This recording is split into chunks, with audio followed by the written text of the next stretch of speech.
This question was from basic of mathematics. और जो ये क्वेश्चन है यहाँ पर हमें 4x प्लस 5y की वैल्यू बतानी है और दो इक्वेशन दी हुई है जो कि लीनियर है। जो ये क्वेश्चन है तो यहाँ पे जो प्रॉब्लम वाला पार्ट है वो ये लॉगरिथम की वैल्यू निकालना है। तो हम सबसे पहले log a बेस 80 की पावर 5/4 की वैल्यू निकालें। जो यहाँ पर a है इसकी वैल्यू हमें गिवन है 3√2। अच्छा, हम 3√2 को कैसे लिख सकते हैं? इसको लिख सकते हैं √80। इट मीन्स जो 80 की पावर 1/2। तो हमने इसे यहाँ पुट कर दिया।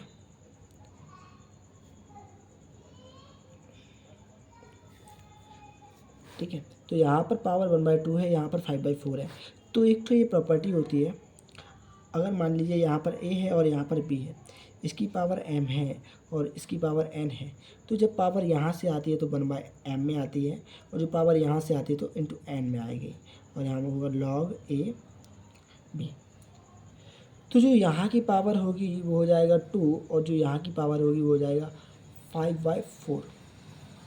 ठीक है, तो यहाँ से हो गया 5/2, यानी जो a की वैल्यू जो ये वाला जो टर्म है ना, जो ये टर्म है इसकी वैल्यू वो आ चुकी है 5/2।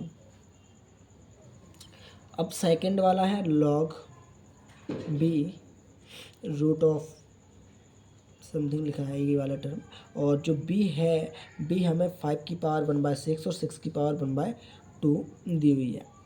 तो मतलब हमें कुछ भी करके कुछ ऐसा करना है कि जो ये वाले फैक्टर है ना वो यहाँ पर आ जाए, जिससे कि ये ईजिली, जैसे हमने ये वाला सिंप्लीफाई किया है वैसे ही ये वाला सिंप्लीफाई हो जाए। तो हम इसका फैक्टर करेंगे।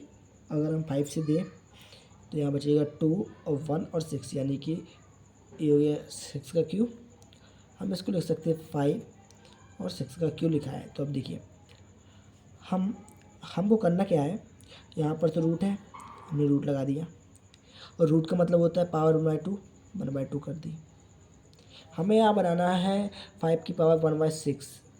तो यहाँ पर 2 है, अगर मैं 3 से ऊपर मल्टीप्लाई करूँ और 3 से नीचे करूँ तो यहाँ हो गया 1/6, यानी 5 की पावर 1/6 का होल क्यूब हो गया और यहाँ पर हो गया 6 की पावर 1/2 का होल क्यूब। हम इसको लिख सकते हैं 5 की पावर 1/6 इंटू 6 की पावर 1/2 का होल क्यूब, यानी कि log b क्या है, b हमारे पास है 1/5 की पावर 1/6 और 6 की पावर 1/2 है, और जो यहाँ पर है वो आया है 5 की पावर 1/6 6 की पावर 1/2 का होल क्यूब। तो जो ये वाली पावर हुई ये बाहर आ जाएगी 3। अब देखिए यहाँ पर जो ये लिखा है टर्म, हम इसको लिख सकते हैं कि पावर -1। ठीक है, ठीक है, तो जो -1 वाला होगा तो ये बाहर आ जाएगा, तो यहाँ पर हो जाएगा -3। जो सेकंड वाला टर्म है इसकी वैल्यू आ चुकी है -3। अब केवल यहाँ पर हमें सिंप्लीफाई करना है 3x + 2y। जो फर्स्ट वाला टर्म आया था इसकी वैल्यू आई थी 5/2 और 2x - y इसकी वैल्यू है -3। तो ये लीनियर इक्वेशन है, तो यहाँ पर हम 2 का मल्टीप्लाई कर देंगे तो 4x हो जाएगा -2y इक्वल टू -6। अगर हम इन दोनों को जोड़ दें तो 7x हो जाएगा -6 और 5/2। ये -12 + 5 -12 + 5 हो जाएगा -7/2 और ये 7x है, तो x की वैल्यू आ गई है -1/2।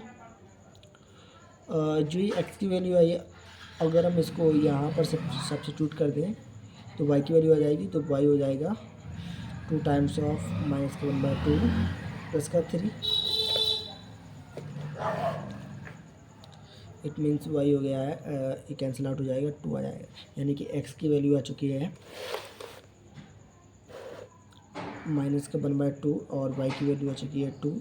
हमें फाइंड आउट करना था 4x + 5y।